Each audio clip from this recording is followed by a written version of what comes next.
Sourdough sandwich buns might be the best beginner-friendly sourdough project that you can start with. There's minimal equipment required, and there's actually amazing carryover to making pizza dough. But first, we need to talk about math.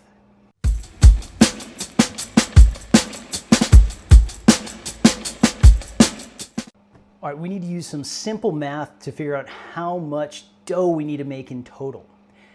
Now, I have found that 125 grams of flour weight will result in one really nice 245 to 50 gram-ish dough ball, depending on how much dough gets kind of lost along the way.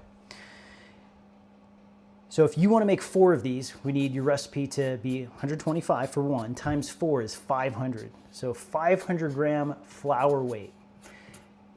Now to get the rest of the ingredients, everything's going to be a percentage off of the 500. And I'll put this in the description just so you can see it laid out real clear, black and white. I work at a 75% hydration, so my water weight is 75% of 500.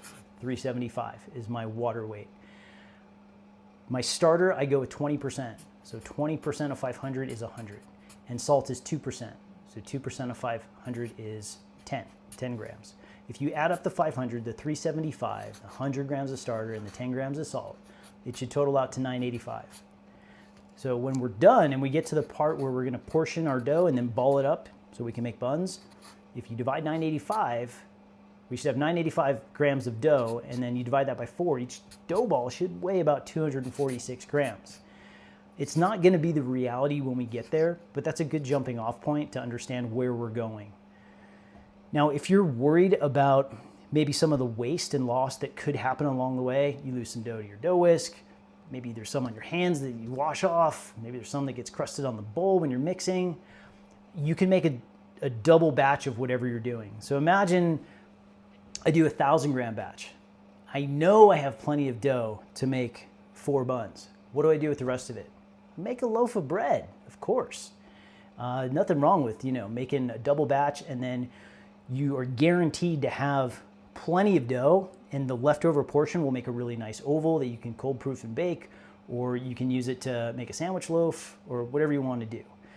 But it creates kind of a cushion so you don't get to the portioning part and you're like, where'd all my dough go? I must have washed a bunch of it down the sink or off my hands. So that's a good way to kind of pad yourself and protect yourself from having any waste. Or if you don't want that additional work, maybe just increase your recipe, give yourself like a 50 gram buffer, maybe go 550 grams and then work your percentages off of that.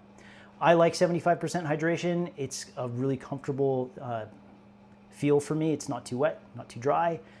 If you want to go 70% or 65, and that's what really works for you and your environment, and your water quality, and your flour, whatever, that's fine. Just know that you're changing the weight of the total recipe of dough, and you will benefit from bumping up the total flour weight if you're reducing the water weight. It's logical. It makes sense. Just think about it. So there we go. That's our math. 125 grams of flour equals 1 if you want 4. We've got 500 grams of total flour.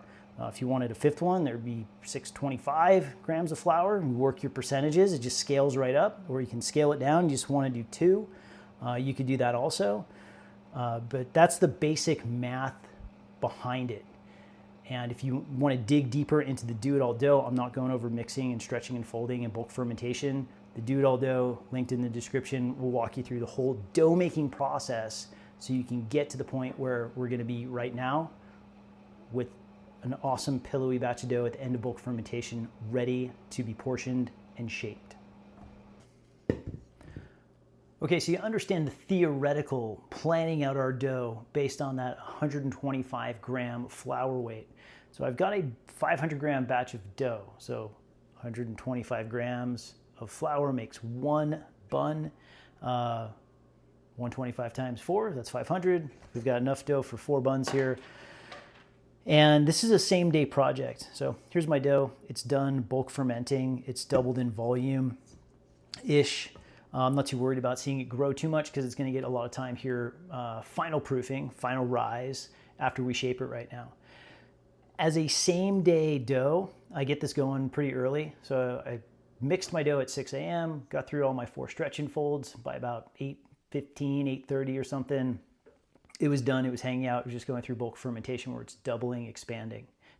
And that was about 4 hours ago.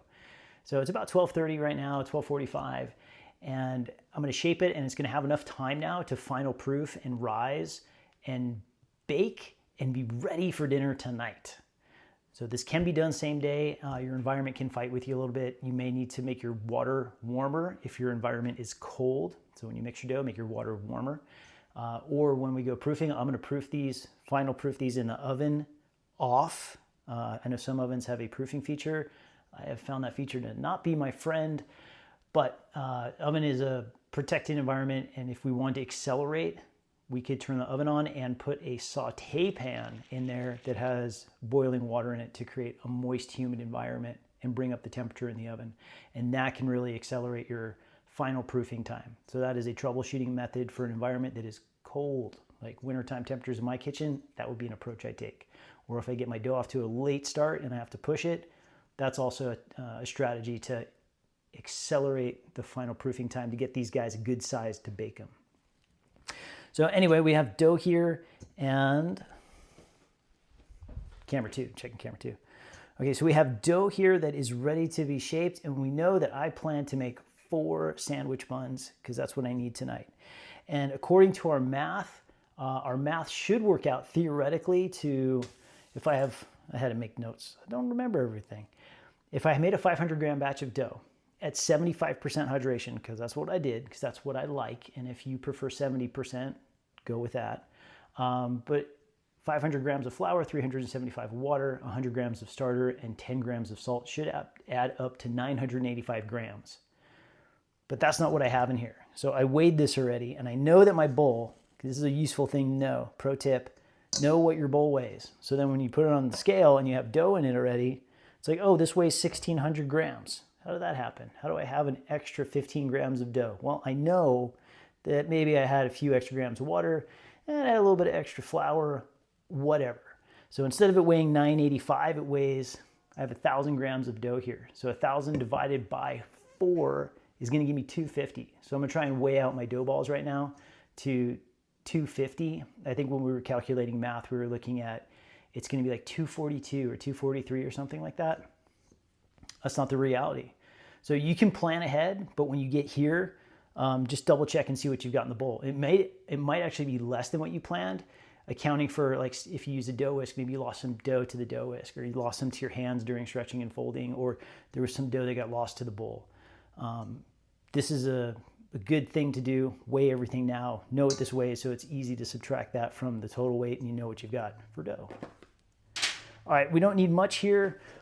I've got some bread flour. I'm going to dust the surface of my dough with flour, and you can see how much is that. Maybe a tablespoon, and then I'm going to spread it over the surface so it's coated. And then we're going to go bench scraper, and I'm just going to release it from the bowl and put it onto the work surface.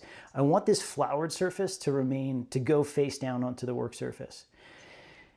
And thinking forward to, like, when you get to making pizza dough and balling pizza dough, we can work on some of those skills now and develop those, just making sandwich buns. So I want to get this out in one nice pillowy piece. Use my dough scraper. So now what was in the bottom of the bowl is face up. This is the sticky side. The floured side is down. Clean bowl. And I know that I want to make this 4. And here's where I'll kind of bridge this to making pizza. When I'm dividing dough to ball for pizza, I don't want it to have a bunch of adjustments because it's easy to, like, break some off and then weigh it and then add more or subtract. But if you're making pizza and you're putting, like, all these micro adjustments, it creates like a scar tissue inside the balled piece of dough. So then when you do go to stretch it into a disc, it fights with you and doesn't want to just become this, easily shaped disc of dough for pizza. So we can practice trying to keep everything, we can practice trying not to make so many adjustments here so it's more natural when we do go make pizza dough. Because I would use the same weight. This is the same size batch of dough and the same division into dough balls that I would use to make a 10-inch personal pizza. So we're doubling up on our skill acquisition and development here in practice. I'm going to eyeball it. I'm going to try and go, you can go metal bench scraper if this is just what I have and I'm fine with using it. I'm going to try and split it in half as equally as possible. When you cut through the dough, you can kind of pull it off to the side just to make some space. And I'm going to try and get them. This one's already smaller. I know I'm going to make some adjustments. I'm just going to try not to make too many. Let's see. Scale, wake up. So I'm going to weigh this guy. 249, that is good enough for me. So there's one that's 249. What's this guy? He looks a little smaller. So that one's 219. See if I can just get one piece. 251, that's cool. And then this guy, I should be able to just divide him in half and should be in the neighborhood. Oh boy, that's 262. And that's 242. So that makes sense, right? See if I can get 10. 11, perfect. So these are all pretty equally divided. Get the scale out of here. And then we need to shape them. And I'm not gonna need any more flour. That's pretty much it. So I dusted the surface and I should be good to go here. Because we have all this sticky dough. I've kept all the sticky dough facing up because it's gonna help me glue everything together. They're kind of irregularly shaped. I'm gonna start with this kind of square one. And I'm gonna bring corners together. I'm gonna make kind of a bundle. So I'm gonna go corners to corner, and then another corner to the middle, another corner to the middle, and then kind of bring some more corners in. So I'm sticking all those sticky sides together. And then I can just kind of flip them over, and we'll get to that guy later. We're just gonna make little packages first, and then we'll ball them nice and tight. And yeah, they're pillowy and they've got some volume. The dough feels nice and it's got a nice warmth to it. But we're gonna knock out some of the air here to reestablish tension. And then it's gonna, when it final proofs, it's gonna expand against itself and it'll have a really nice structure, have a nice light open crumb. Okay, so here we go. Corners together. This one, I've got kind of this loose piece that I added on the outside, because if I were making pizza dough, I wouldn't want that inside because it would create that scar tissue I was talking about. So a nice little bundle here. And remember, like, losing air here is not a problem, so don't be afraid of kind of taking away some of the air. So there's two. Another one. This is a low skill task. And honestly, this is about the same type of shaping that you would do if you were making like a rustic sourdough round that would get proofed in a banneton, cold proofed. There's another guy. And then one more time.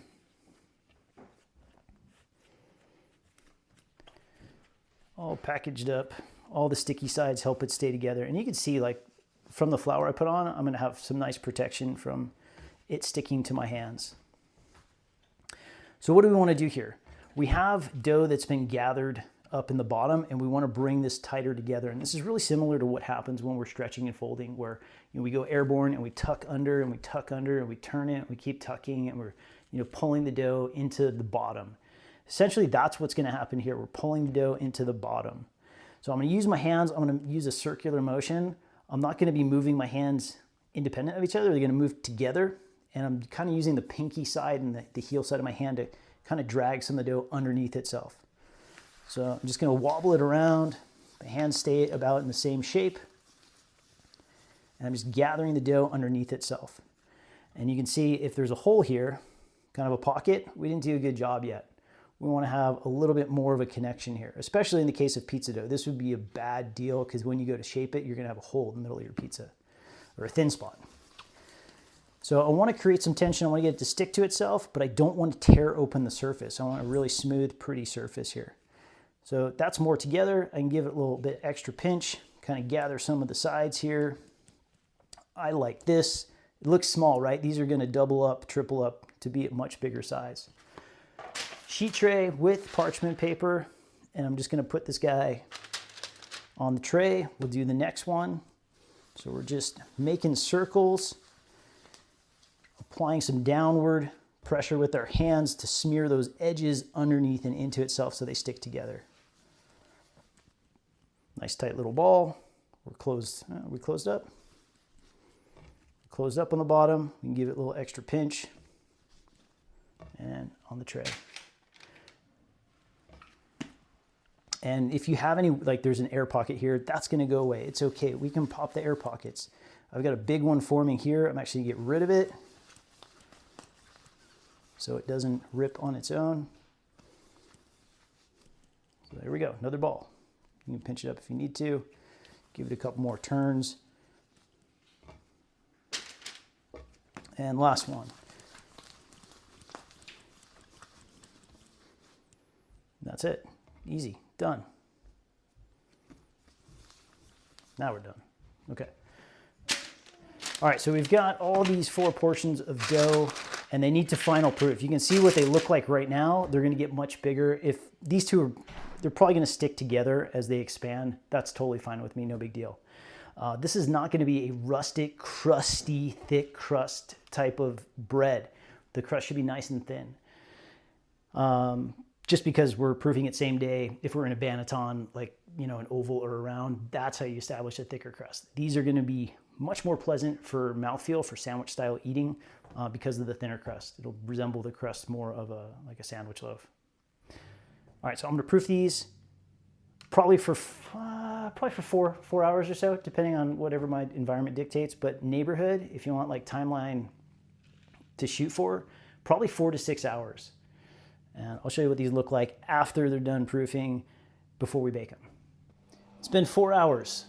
These buns have been proofing, final proofing in the oven with the oven turned off.